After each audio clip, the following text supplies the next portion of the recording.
성경 말씀은 사도행전 1장 4절부터 9절까지 말씀입니다. 사도행전 1장 4절로 9절까지 말씀. 우리 말씀을 한 절씩 교독하고요, 마지막 절은 합독하도록 하겠습니다. 예수께서 사도들과 함께 잡수실 때에 그들에게 이렇게 분부하셨습니다. 너희는 예루살렘을 떠나지 말고 내게서 들은 아버지의 약속을 기다려라.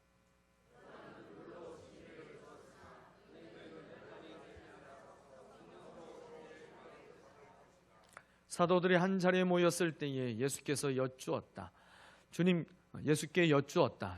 주님께서 이스라엘에게 나라를 되찾아 주실 때가 바로 지금입니까?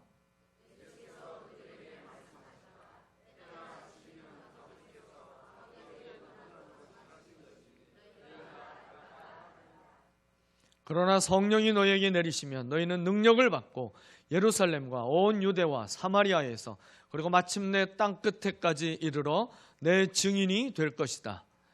이 말씀을 하신 다음에 그가 그들이 보는 앞에서 들려 올라가시니 구름에 쌓여서 보이지 않게 되었다.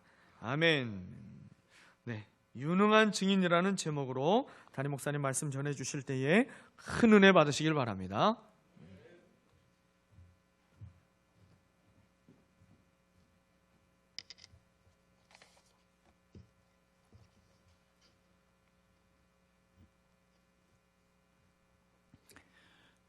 신앙생활을 하면서 힘이 없고 무기력한 분들을 종종 보게 됩니다. 여러분, 예수를 믿는데 왜 기쁨이 없고 소망도 없습니까? 우리가 예수님을 믿는다고 하면서도 작은 일만 만나도 불안하고 두려운 이유가 어디에 있는 것입니까? 하나님께서 맡겨주신 크고 중요한 사명을 감당하는 것은 고사하고 자신의 믿음 하나 지켜내는 것조차 힘겨워하는 사람들이 참 많습니다. 이런 분들은 그런 말을 자주 합니다. 정말 날이 갈수록 믿음을 지켜내고 그리스도인으로 살아가는 것이 너무너무 힘들다. 또한 정말 세대가 악해져서 갈수록 전도하기가 너무 어렵다. 복음을 전해서 영혼을 구원하는 것이 불가능하게 느껴진다. 이렇게 말하는 분들이 많습니다. 하지만 우리가 성경을 보면은 사도들은 아주 강력한 능력으로 귀신도 쫓아내고 질병도 치유하고 그리고 온갖 예수님께서 행하신 것과 같은 기적을 행하면서 말씀을 아주 능력 있게 전했습니다. 그래서 수많은 사람들이 예수님께 회개하고 돌아오게 하였습니다.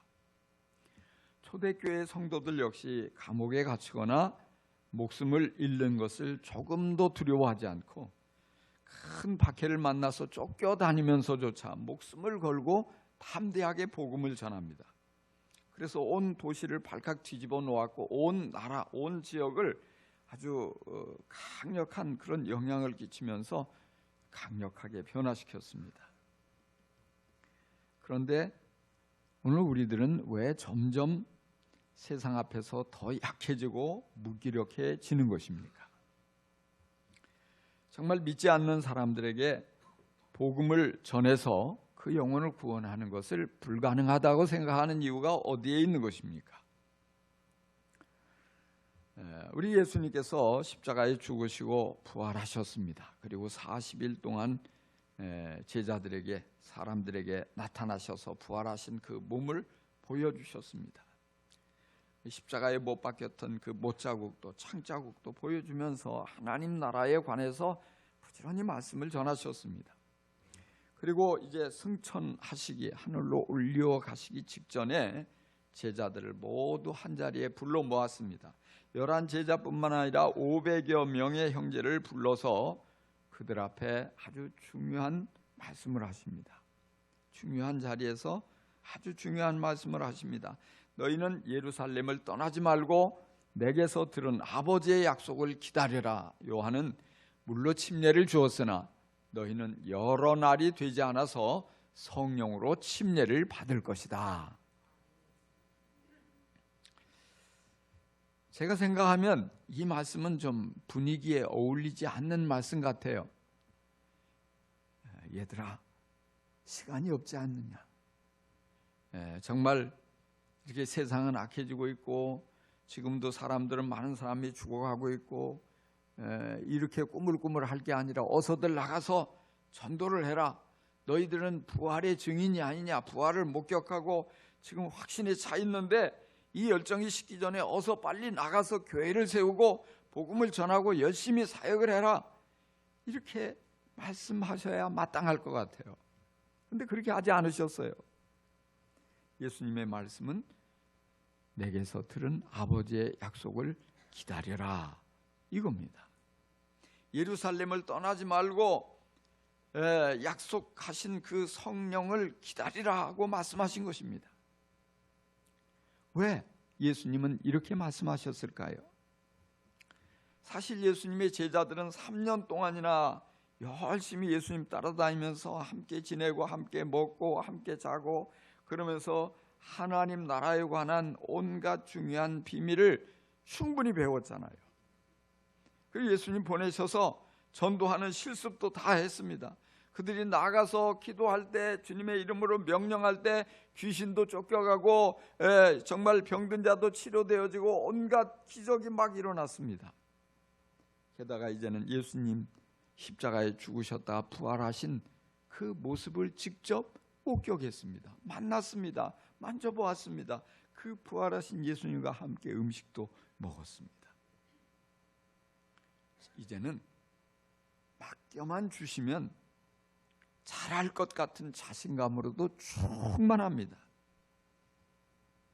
그런데 주님은 바로 보내시지 않으시는 거예요. 먼저 아버지의 약속하신 성령을 기다려야 된다고 말씀하셔요. 왜 그럴까요? 세상은 녹록하지 않습니다. 세상은 만만하지 않습니다. 사단은 참으로 사악하고 아주 간교하고 그래서 우리가 맞서기에는 정말 쉽지 않은 존재예요. 그런데 우리가 감정이나 기분으로 사명을 감당하게 되면 이 사단과의 싸움에서 이기기가 어렵습니다. 우리가 결심하고 우리의 의지를 가지고 이 영적 세계와 싸우면서 복음을 들고 나가 사명을 감당하면 오래가지 않아서 금방 지쳐서 주저앉고 맙니다. 경험과 지식으로 맞서도 한계가 있는 거예요. 기분은 금방이라도 잘할 것 같습니다. 하지만 영혼 구원의 이 사명은 우리 힘으로 도무지 감당하기에 어려운 것입니다. 그래서 예수님이 이 모든 걸 잘 아시기 때문에 제자들에게 이 예루살렘을 떠나지 말고 성령으로 충만해지기를 기다려라 말씀하신 거예요. 성령의 침례를 받아야 능력을 받습니다. 하나님이 주신 능력을 받아야 우리는 예수님의 증인으로서의 사명을 잘 감당할 수가 있습니다. 예루살렘과 온 유대와 사마리아와 땅끝까지 이르는 예수 증인이 되려면 능력을 받아야 돼요. 그 능력은 우리가 성령 충만할 때 우리에게 임하는 것입니다. 그런데 오늘 대다수의 그리스도인들이 위로부터 주시는 능력을 받지 않고도 잘할 수 있다고 착각하고 있습니다. 여러분, 능력을 받지 않고 교회를 이끌 수 있습니까? 여러분, 능력을 받지 않고 목장을 잘 돌볼 수 있습니까? 여러분, 능력을 받지 않고도 VIP에게 복음을 전해서 그 영혼을 구원하는 이 전도의 사명을 감당할 수 있습니까? 여러분, 능력을 받지 않고도 다음 세대를 잘 돌보고 인도할 수 있습니까? 능력이 없이, 우리가 능력이 없이 할 수 있는 일이 무엇입니까? 가정 생활도, 교회 생활도, 그리고 사회 생활도 능력 없이는 어려워요. 주님께 능력을 받아야 우리는 좋은 열매를 맺을 수가 있습니다. 가정과 교회와 사회에서 선한 영향을 끼치려면 능력을 받아야 됩니다. 근데 그 능력을 어떻게 받습니까? 성령이 임하시면 능력을 받습니다. 할렐루야. 성령님이 우리에게 능력을 안겨줍니다. 그래서 성령 침례를 받아야 돼요. 성령의 충만함을 받아야 돼요. 그러면 능력이 우리에게 솟아나는 거예요. 그래서 예수님은 아주 이 중요한 순간에 제자들에게 아주 중요한 말씀을 하신 거예요. 예루살렘을 떠나지 말고 성령으로 침례 받기까지 기다리라 분부하신 것입니다. 성령 침례를 통해서 능력을 받고 중요한 사명을 감당하라고 하신 거예요. 예루살렘과 온 유대와 사마리아와 땅끝까지 내 증인이 되라. 주님 말씀하신 거예요. 여러분, 왜 이렇게 말씀하셨을까요? 어떤 사람은요, 내 집 주변도 전도 못하면서 무슨 선교를 하냐 이런 얘기를 해요. 제가 우리 교단의 선교 이사장이잖아요. 내가 있는데도 이런 얘기들을 마구 해요. 겁 없이. 여러분, 주님의 명령은요, 잘 보세요. 예루살렘을 다 전도하면 다 예루살렘 사람들이 믿으면 그 다음에 유대로 가고, 유다가 다 끝나면 사마리아로 가고, 그리고 사마리아가 다 되면 땅끝까지 가라. 주님 그렇게 말씀하시지 않으셨어요. 한꺼번에 주어진 명령이에요. 예루살렘도 해야 되고, 그리고 유대도 해야 되고, 그리고 사마리아 땅끝까지 하는 것 우리가 동시다발적으로 함께 해야 돼요. 선교만 하고 내 주위에 전도 안 하는 것도 문제지만 내 주위도 안 됐는데 선교를 하지 말라 이것도 문제예요. 주님의 명령에 순종하려면 다 감당해야 돼요. 근데 현실적으로 어떻게? 나는 언어도 안 되는데, 나는 그 먼 곳에 갈 수도 없는데 그걸 내가 어떻게 아예 체념하고 포기하는 분들이 많잖아요. 그러면 안 돼요. 우리 모두에게, 이거는 모든 이 예수님의 제자에게 주어진 명령이에요. 그러니까 우리는 다 이 모든 것을 감당해야 되거든요. 근데 어렵잖아요. 어떻게 할 수 있어요? 무슨 힘으로 할 수 있어요? 무슨 돈으로 할 수 있어요? 무슨 재주로 할 수 있어요? 주님이 능력 주시면 감당할 수 있습니다. 할렐루야. 저는요, 제가 지난번에 우리 30주년 선교훈련은 그 설교를 하러 갔는데, 거기에 선교학 교수님들이 와가지고 잠깐 그걸 대담하는 시간이 있어요. 선교에 대한 질문, 선교가 뭐냐. 근데 한 교수님이 그러는 거예요. 예전에 선교는 물동이에다가 이것저것 다 담아가지고 직접 가서 이것저것 나눠주는 선교였다면, 지금은 전부 우리 집집마다 물동이에 물 길지 않잖아요. 그래서 집에서 수도꼭지만 들면 물이 콸콸콸콸 쏟아져요. 선교가 그래야 된다는 거예요. 이게 무슨 말입니까? 그들이 실제적으로 복음을 전하고, 그들이 실제적으로 예수를 잘 믿어서 하나님과의 관계 속에 살아가도록 우리 선교사는 그걸 도와야 된다는 거예요. 그러니까 또 한 분이 그런 얘기를 하는 거예요.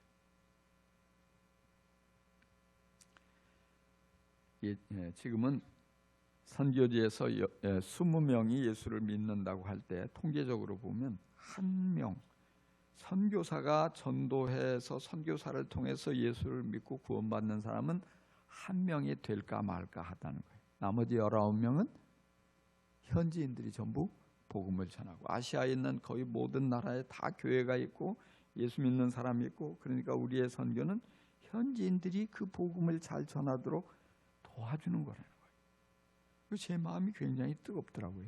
왜 그러겠어요? 제가 이야기 전도법을 가서 가르치는 게 아주 효과적인 전도 방법이더라고요. 이분들이 가는 곳마다 부르기만 하면, 번역만 해서 오라고만 하면, 가서 하면 아프리카가 됐든 인도가 됐든 어느 곳이 됐든, 그래 우리도 전도할 수 있다고. 이번에도 인도에서도 그 세미나를 통해서, 그 이야기 복음을 통해서 전도를 해서 열매가 있다는 보고를 제가 또 어제도 이렇게 카톡으로 받았어요. 우리 교회가 지금 잘하고 있구나. 우리 교회가. 우리가 지금 예루살렘과 온 유대와 사마리아와 땅끝까지 예수님의 증인의 사명을 아주 효과적으로 감당하고 있는 것입니다. 할렐루야. 감당할 수 있어요. 감당하고 있어요. 근데 우리가 더 잘 감당하는 게 중요하잖아요. 어떻게 해요? 우리가 예수님의 증인이 되라는 주님의 명령이 얼마나 중요합니까? 누구도 선교를 못마땅하게 생각하는 교수님도 그 얘기를 하더라고요. 이건 예수님의 명령이니까 이거 이거 하지 말라고 하면 주님께 대드는 게 되고 이거는 큰일 난다고. 큰일 난다. 이건 주님의 분명한 명령이에요. 그래서 예수님의 증인이 돼서 영혼을 구원하라. 이거 주님의 명령. 아주 중요해요. 근데 우리가 놓치고 있는 게 뭐냐면 이거 중요하다고 생각해서 증인돼야지, 증인되자, 증인합시다. 여기에만 집중하다가 그 선행 조건을 놓치고 있는 거예요. 주님은 먼저 이 선행 조건을 말씀하시고 증인이 되라고 하셨거든요. 그 선행 조건이 뭐예요? 제가 지금까지 말씀드렸는데 벌써 다 잊어버리셨나요? 사도행전 1장 8절을 한번 띄워주세요. 한번 같이 읽어봅시다. 시작. 그러나 성령이 너희에게 내리시면 너희는 능력을 받고 예루살렘과 온 유대와 사마리아에서 그리고 마침내 땅끝에까지 이르러 내 증인이 될 것이다. 아멘. 아멘. 선행 조건이 뭐예요? 그에 앞서서 여기 뭐예요? 능력을 받고 능력을 받으려면 성령이 임하셔야 되고 성령이 임하셔서 능력을 받으면 증인이 될 수 있다 이 말이에요. 그래서 우리가 이것을 놓치면 안 돼요. 이것을 이 성령의 충만함을 받고 능력을 받아서 증인이 되어야 한다. 그러니까 이 중에 한 가지만 강조하면 안 된다고요. 성령과 능력과 증인은 하나예요. 서로 연관이 깊어요. 그리고 하나로 연결됩니다. 크게 다르지 않아요. 왜? 능력을 받지 않고 전도를 하면 효과가 미약해요. 성령 충만하지 않으면 능력이 나타날 수가 없어요. 그리고 성령 충만하면 영혼 구원하고 싶은 간절한 소원이 생기는 거예요. 그래서 증인의 사명을 잘 감당하려면 반드시 능력을 받아야 합니다. 그리고 능력은 성령 충만할 때 임합니다. 그러니까 뒤집어서 말하면 성령 충만하지 않은데 받은 능력은 주님이 주신 것이 아니에요. 가짜 능력이에요. 능력이 없이 하는 전도는 열매가 빈약할 수밖에 없어요. 성령 충만하지 않고 내 힘으로 하는 사역은 실패할 가능성이 높아요. 그래서 우리는 성령 충만해야 이 모든 사명을 감당할 수 있습니다. 그래서 하나님 나라에서 유능한 일꾼은 성령 충만한 사람입니다. 할렐루야. 하나님이 주신 능력으로 일하기 때문에 유능하지 않을 수가 없어요. 성령님이 그 사람을 사로잡아 일하시기 때문에 어떤 크고 중요하고 어려운 일도 쉽습니다. 성령 충만한 사람은 사단이 알아보고 쉽게 굴복합니다. 어린아이라 할지라도 성령 충만해서 예수님의 이름으로 명령하면 사단은 항복하고 쫓겨갑니다. 성령님이 그 사람을 붙잡아서 함께 일하시기 때문에 어떤 세상에 방해가 있어도 사람의 방해, 사단의 방해도 다 능히 극복하게 됩니다.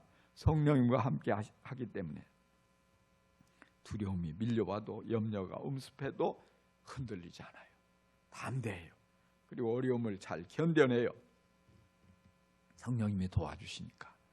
성령께서 깨닫게 해주시고 성령께서 눈을 열어서 보게 해주시고 성령께서 귀를 열어서 듣게 해주시니까 하나님의 뜻을 잘 알고 하나님의 시기를 잘 알고 하나님께서 원하시는 마음도 잘 알아서 정말 효과적으로 하나님이 주신 사명을 감당할 수 있습니다. 베드로가 한 40여일 전만 해도요 예수님을 부인했잖아요. 큰 소리 빵빵 쳤어요. 내가 죽는 데까지도 주님과 함께 가겠다고 그렇게 큰 소리를 뻥뻥 쳤는데 막상 예수님이 체포되고 정말 제자들이 뿔뿔이 다 흩어지고 막강한 이런 무기를 가지고 위협하는 그런 이들의 그 분위기 속으로 확 바뀌어버리니까 어린 여자아이 앞에서조차도 나 예수님 모른다고, 당신 함께 있었잖아, 제자잖아, 무슨 소리 하는 거야, 난 절대 아는 적이 없어, 저주까지 해가면서 3번이나 부인을 했잖아요. 그런데 그 베드로가 오순절에 성령 충만함을 받았어요. 수많은 사람들이 이 오순절날 예루살렘에 일어난 이 소동, 막 사람들이 막 한꺼번에 120명이 막 이 얘기를 하는데, 자기들이 태어난 세계 각지에서 몰려온 이 유대인들 또 각 사람들이 자기들의 태어난 그 모국어로 들려지는 거예요. 하나님이 큰 일을 말하시는 거예요. 놀라운 그런 말씀들이 막 들려지니까 눈이 등잔만해졌어요. 이게 도대체 어떻게 된 일이야? 이게 무슨 일이냐? 도대체 어떻게 이런 일이 일어날 수 있느냐? 그 소문이 급격하게 퍼지니까 예루살렘의 모든 사람들이 다 어떻게 된 건가? 모두 몰려온 거예요. 수천 명 몰려와서 이게 뭐야? 이게 무슨 일이야? 이때 베드로가 쏙 나타난 거예요. 그 사람들 앞에서. 그러면서 이 구약의 요엘서의 그 예언의 말씀을 가지고 아주 유창하게 막 설교를 합니다. 이 시편의 다윗의 그 시를 가지고 인용하면서 예수님의 부활을 설명합니다. 지금 이 상황에 오순절날 일어난 이 모든 사건이 성령님이 임하신 건데, 이것은 이미 구약성경 요엘서에 예언이 됐던 그 말씀이 다 그대로 성취된 것이다, 막 이렇게 설명을 하면서 하나님께서 예수님을 주와 그리스도로 삼으셨으니 여러분들이 그 예수를 믿어야만 한다고, 믿어야만 영원한 생명을 얻는다고 막 강력하게 설교를 하는 거예요. 근데 사실 베드로는 이전에 설교를 해본 경험이 한 번도 없어요. 지금 첫 번째 설교를 하는 거예요. 첫 번째 설교. 제가 첫 설교를 할 때 얼마나 떨었는지 여러분 모르시죠? 안 봤으니까. 첫 설교하려면 얼마나 떨리겠어요. 근데 베드로는 하나도 떨지 않는 거예요.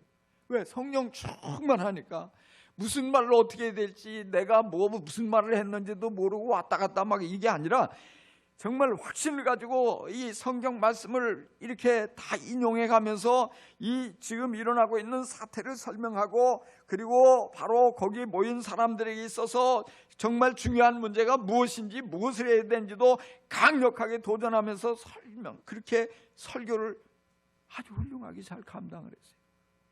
그리고 예수 믿으라고 초청을 했어요. 어떻게 됐을까요? 여러분 놀라지 마세요. 베드로의 첫 번째 설교를 듣고 예수님 믿겠다고 헌신하고 결단하고 나온 침례 받겠다고 나온 사람이 3,000명이에요. 몇 명이요? 3,000명. 예루살렘 교회 교인이 몇 명이에요? 120명. 120명 플러스 3,000명. 갑자기 하루아침에 교회가 어떻게 폭발적으로 부흥을 했죠? 어떻게 몇 명으로? 3,120명으로. 이런 일은 세계 역사에 찾아볼 수가 없어요. 설교 한 번 듣고 설교 한 번 했는데 이런 능력이 나한테 있으면 얼마나 좋을까. 여러분 놀랍잖아요. 이게 베드로가 능력이 있어서 가능한 겁니까? 아니에요. 사람의 능력으로는 도저히 불가능한 거예요. 하나님의 능력이 베드로를 사로잡으니까 베드로가 그렇게 이 유식한 사람이 아니잖아요. 어디서 수사학을 배운 사람도 아니에요. 경험이 있는 사람도 아니에요. 그냥 예수님 따라다니면서 본 것밖에 없어요. 그리고 성령님께 사로잡혀서 성령님이 주신 감동에 따라 설교했는데 그 말씀에 능력이 함께 하니까 3,000명이 구원받는 놀라운 역사가 일어나요. 그게 다입니까? 그거 아니에요. 또 여기 다음 장 3장을 또 가면은요, 베드로의 설교에 5,000명이 또 한꺼번에 구원받는 거예요. 교인이 몇 명 됐어요?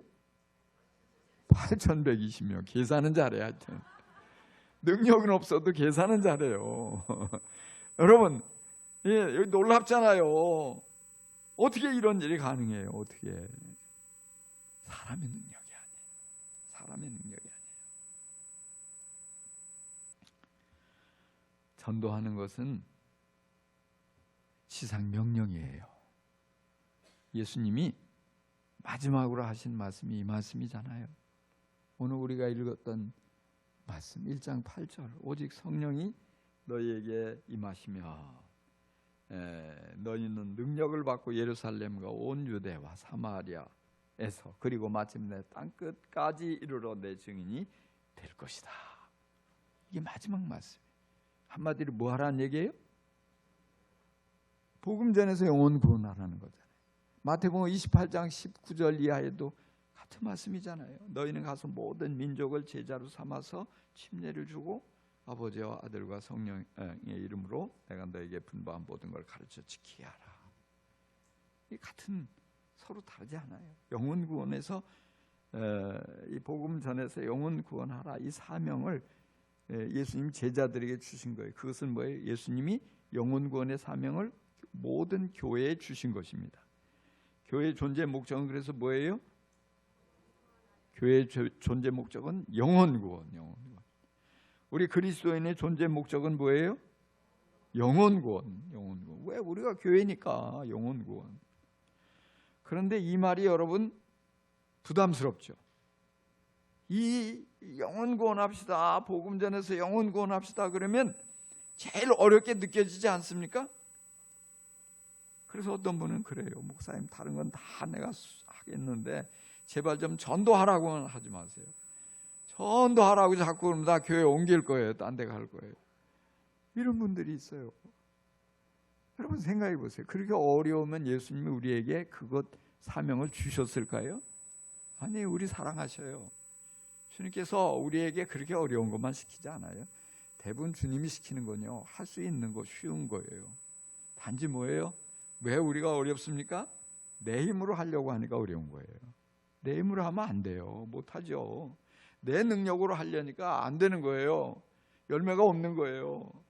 그래서 예수님의 방법은 우리의 능력이 아니라 성령 충만함을 받아서 성령의 능력으로 하면 쉽다, 이 말씀입니다. 여러분, 이제부터 어떻게 해야 될까요? 능력을 받아서 주님의 능력으로 복음을 전해야 됩니다. 모든 사역을, 어떤 사역이든지 주님의 능력으로 감당해야 합니다. 그러면 내가 능력이 부족한 것이 아무 문제가 되잖아요. 내 말주변이 없는데 내가 사람들 앞에 말을 하면 입이 딱 붙어가지고 입도 안 열리는데 그것도 문제가 되잖아요. 왜? 주님의 능력으로 하니까 입이 열리는 거예요. 말이 술술 나오는 거예요. 그 말에 능력이 나타나는 거예요. 내가 좀 못한 것 같아도 성령께서 역사해서 그 마음을 다 만져주셔가지고 예수 믿겠다고 반응이 나오는 것입니다. 난 설득력이 없는데 괜찮아요. 주님이 설득하신다니까요. 나는 가방끈이 짧아가지고 저렇게 많이 배운 사람한테 못하는데 걱정하지 마세요. 주님은 그 사람이 가진 지식보다 훨씬 더 많은 지식을 알고 있고 그 사람의 모든 걸 다 알고 있어요. 그러니까 내가 하려고 하지 말고 내 성령 충만해서 성령님의 능력으로 감당할 때 불가능이 없다는 사실을 여러분 믿으시기 바랍니다. 성령님이, 주님의 능력이 나를 사로잡으시면 내가 부족한 모든 것들이 다 감추어지고 내 약점도 다 감추어지고 자신 없는 것도 감추어지고 다 이 모든 것을 능히 극복할 수 있습니다. 주님의 능력이 일하기 때문에 쉽습니다. 주님의 능력이 일하기 때문에 잘 될 수밖에 없습니다. 열매가 주렁주렁 맺힐 수밖에 없습니다. 할렐루야. 지난 주일에요, 어떤 목장에서 식사 초대를 했어요. 스승의 날이 가까이 다가온다고 저희 부부와 우리 김 목사님 부부를 초청하고 또 이 목원들이, 순수하게 목원들이 그런 의견을 내서 목자 목녀도 같이 초청해서 같이 섬기겠다고. 그래서 이제 식사를 하러 갔어요. 식사를 하러 갔는데 전부 따로따로 앉았더라고요. 우리 부부만 같이 앉아서 떼놓으려고 그래가지고 제가 오늘은 안 된다. 오늘은 우리 부부가 결혼 40주년이라 어떻게든지 꼭 붙어 있어야 된다. 특별한 날이라. 그러니까 얼른 또 나가서 케이크를 또 사가지고 오셔서 축하를 해주고, 맛있게 밥을 먹고, 그리고 이제 우리가 예수 믿는 사람들이 모였는데 밥만 먹고 헤어질 수는 없잖아요. 그래서 이제 서로가 칭찬을 쭉 자연스럽게 하는 거예요. 모원들끼리 칭찬하고, 저도 거기 모여 있는 사람 칭찬하고, 그런 칭찬까지 했어요. 내가 보니까 집사님은 참 하나님이 무지무지하게 사랑하시는 것 같다. 내가 보니까 이렇게 천사 같은 분을 붙여주셔가지고 이분이 앞이 잘 보이지 않아요. 앞이 거의 보이지 않아서 정말 불편한데, 그 목원 한 분이 그림자처럼 붙어 다니면서 다 챙겨주고 도와줘서 조금도 어려움이 없게 그렇게 살아가고 있는 거예요. 그래서 내가 하나님이 얼마나 사랑하시면 집사님을 너무너무 사랑해서 세상에 천사를 보내가지고 탁 붙어 다니면서 도와주고 있다. 그러니까 또 그 칭찬을 받은 분은 막 또 너무 감격해가지고 울먹울먹.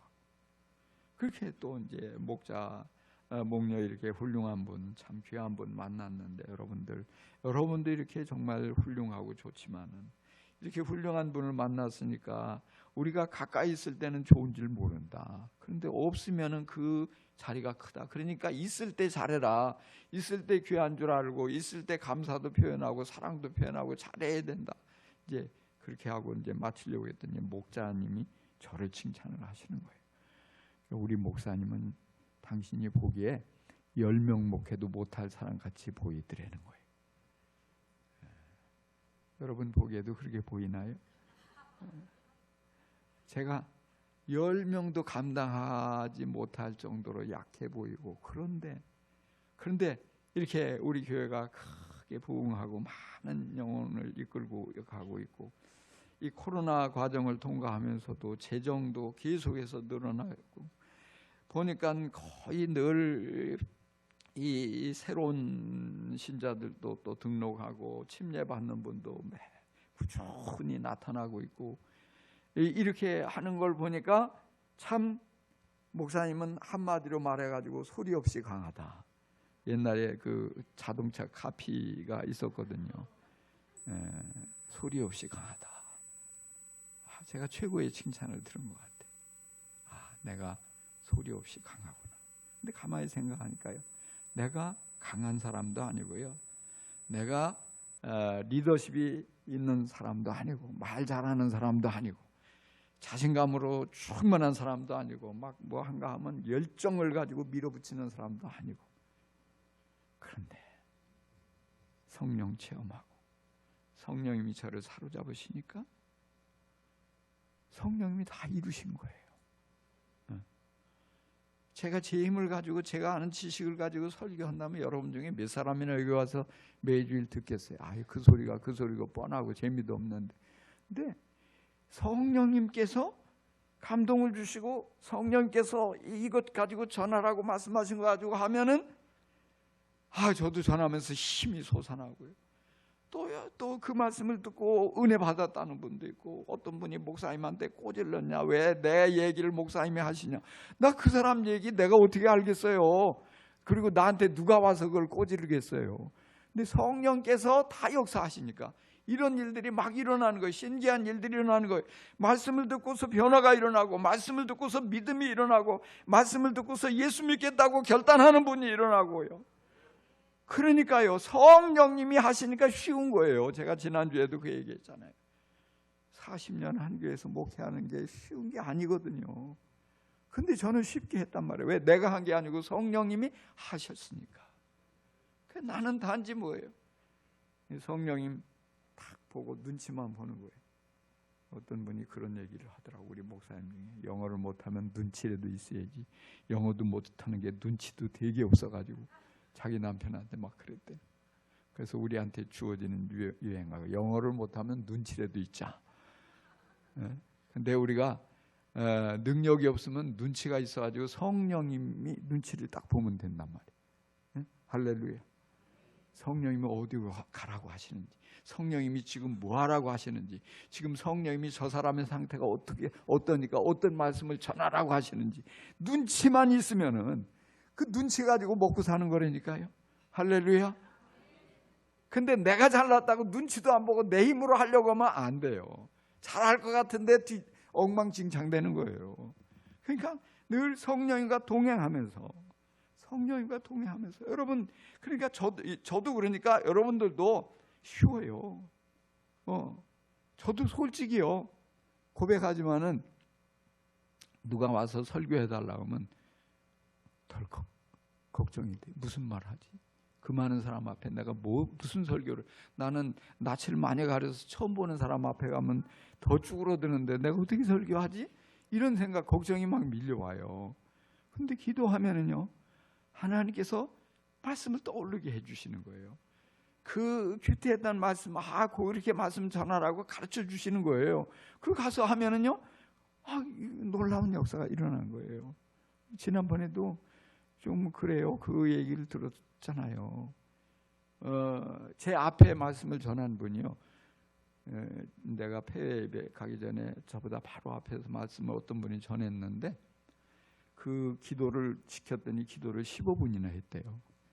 15분. 이 기도, 우리 교회에서도 기도 15분 하는 분은 없죠. 여러분, 제 설교를 죽쓰게 만들려면 15분 기도하면 돼요. 간단하면. 그러니까 이분이 당황해가지고 횡설수설하는 거예요. 큰일 났네. 1시간, 자기 주어진 시간 15분 앞에 다 까먹었으니까 준비한 대로 가야 되는데 이게 뒤죽박죽 돼가지고 왔다 갔다 무슨 말을 하는지 큰일 났네. 어떡하지? 15분 기도해가지고 내가 시간 없어서 어떡하지 하다가 그냥 1시간 다 끝난 거예요. 그래서 사람들이 썽이 났어요. 왜 저 사람을 불렀냐? 도대체 이게 뭐냐? 이 귀한 시간 세계 멀리에서 각 선교사님들이 은혜 받으려고 왔는데 은혜를 못 받으니까 막 그냥 일이 올라오는 거예요. 근데 제가 말씀을 전하려고 하는데 목사님 12시 안에 끝내주셔야지. 이분들 기차표 예매한 분들도 있고요. 알았다고 내가 짧게 하면 되지 뭐 어렵냐고. 나는 그건 짧게 하는 건 잘한다. 길게 하는 건 난 못해도. 그래서 그냥 뭐 짧게 전했어요. 전하고 왔어요. 근데 그 우리 해외 선교 회장님 사모님이 그 이후의 반응을 지난번 장례를 갔더니 전해주는 거예요. 그 앞에 막 불만과 불평과 이 사람들의 이 모든 게 단번에 다 잠재워졌다는 거예요. 뒤에 은혜를 받아가지고. 그래서 이 회장님이 아이고 우리 이사장님은 어떻게 짧게 하는데 할 말 다 하고 은혜를 끼치는지 언제 좀 개인 레슨을 좀 나한테 와서 받아야 되겠다 그랬다는 거예요. 그거 뭐 없어요. 레슨이 없어요. 성령님이 인도하시는 데 가면은 다 성령님이 은혜롭게 하시지 어련히 잘 하시겠어요. 내 능력이 아니에요. 그러니까 여러분들요, 저도 누가 여러분들 중에 와서 복음 좀 전해주세요 하면 저도 마음이 콩닥콩닥 가슴이 뛰어요. 뭔 말하지? 혹시 잘못해가지고 죽으면 어떡하지? 예수 안 믿으면 어떡하지? 똑같이 여러분 그런 마음이 들어요. 그러나 뭐예요? 기도하고 성령님이 힘입어 가면 말씀에 능력이 나타나고 예수님 믿겠다고 하는 거예요. 할렐루야. 그러니까 이번에도 초도시에 가서 그 자녀들 전해달라고. 전부 다 3명 다 예수님 영접해가지고 제가 그냥 이름 다 써놨잖아요. 그냥 여러분들 그러니까요. 걱정하지 말고 겁먹지 말고 어떻게 하지? 성령님께 물어보세요. 성령님 무슨 말씀하면 돼요? 성령님이 어떻게 할까요? 성령님을 힘입어서 하면 유능한 전도자가 되는 거예요. 유능한 사역자가 되는 거예요. 유능한 엄마가 될 수 있어요. 아빠가 될 수 있어요. 직장에서도 유능한 사람이 되는 거예요. 그래서 제가 우리 홈피에 설교에 대한 유능한 증인 좀 안 맞아요. 유능한 그리스도인 바꿔버렸어요. 유능한 그리스도인 다 되시길 주의 이름으로 축원합니다. 유능한 그리스도인 되려면 어떻게 해야 돼요? 성령 충만함을 받으면 능력이 따라오니까 유능한 사람이 되는 거예요. 성령님께 사로잡힐 때 모든 거 성령님이 다 눈도 열어주시고 귀도 열어주시고 깨닫는 마음도 주시고 앞서가서 역사하시고 다 이루어지는 것임을 여러분 믿을 수 있기를 바랍니다. 자, 그러면 성령 충만을 어떻게 받아요? 성령 충만 받는 방법 너무 어렵게 생각하지 마세요. 우리가 사모하는 마음으로 성령 충만함을 달라고 구하고 기다리면 됩니다. 할렐루야. 사모하는 마음, 그 다음에 성령 충만 달라고 기도하고 그리고 기다리고. 사모하고 구하고 기다리고. 할렐루야. 다 외웠죠? 그리고 여기다 한 가지 뭐냐, 성령께서 제일 하나님이 싫어하는 거 우리 죄잖아요. 이 죄가 생각나면 빨리 회개해야 돼. 그리고 죄 짓지 말고 죄의 유혹을 떨쳐버리고 늘 성령님과 동행하는 그런 삶을 살면 돼요. 여러분이 그게 혼자서 어려우면요, 수요 예배 많이 나오세요. 수요 예배 기도하는 시간이거든요. 기도. 이때 와서 다른 기도 조금 하고요, 성령 충만 달라고 많이 기도하세요. 성령 충만함 달라고 기도하세요. 이것도 부족하면 새벽 기도 나와서 성령 충만하게 해주세요. 이 기도를 좀 많이 하세요. 그래도 안 되겠다 그러면 다음 주 주일날 오후 1시 반에 1층 어린 예배실로 오세요. 그날 성령 체험 시간이 있어요. 우리 생명의 상 공부반이 그 중간에 성령 체험 시간이 있거든요. 근데 어떻게 그걸 알고 꼭 생명의 삶 공부를 예전에 한 분이 같이 와서 오는 거예요. 왜 오셨어요, 집사님? 기도 받으려고, 기도할 성령 체험하려고 오셨다는. 잘 오셨어요. 광고 안 해도 이렇게 오는데 이번엔 광고 했으니까 알아서들 받고 싶은 분들은 오시든지 말든지 여러분들 알아서 하십시오. 난 몰라. 많이 오면 나만 힘들어. 왜? 안수기도 해주려면 힘들거든. 그러나 뭐냐면 성령 체험하는 게 중요하니까. 성령 체험해야 우리가 살아낼 수 있으니까, 사명 감당할 수 있으니까, 정말 버텨낼 수 있으니까 우리가 성령 체험해야 하는 것입니다. 그러기 위해서 여러분 바로 이런 모든 기회를 놓치지 말고 성령 충만함을 사모하고 구하고 기다리시기를 간절히 축원합니다. 하나님이 여러분에게 뭐라고 하셨어요? 야, 세상의 아비도 자기 자녀에게 제일 좋은 거 줄 줄 아잖아. 근데 하물며 생선 달라 하는데 뱀 이거 먹어라 하고 주는 부모가 어디 있냐? 그렇잖아요. 계란 먹고 싶은데 전갈을 던져주는 부모가 어디 있겠냐? 가장 그야말로 유기농, 응? 가장 아주 잘생기고 맛있고 좋은 것 있으면 자녀 먹여주려고 하는 게 부모 마음 아니에요. 근데 하나님 아버지 마음은 더 그렇다는 거예요. 우리에게 가장 좋은 게 뭐예요? 성령이잖아요. 성령을 내가 원하지 않아도 먼저 더 주고 싶어가지고 준비하고, 야, 이거 구해, 이거 구해, 이거 구해. 지금 성경이 그걸 말씀해 주고 있잖아요. 그래도 안 하잖아요. 그러니까 우리가 구하기만 하면 얼마나 기뻐하시면서 얼른 옛다, 얼른 받아라 주시는 거예요. 그러니까 여러분 이런 믿음을 가지고 우리 하나님, 이렇게 좋으신 하나님이 주시기를 원하시는 성령 충만함을 받고 성령님을 통해서 능력을 받아서 사명을 모두 잘 감당하고 주님 앞에 존귀하게 쓰임받기를 간절히 축원합니다. 축복합니다. 기도하십시다.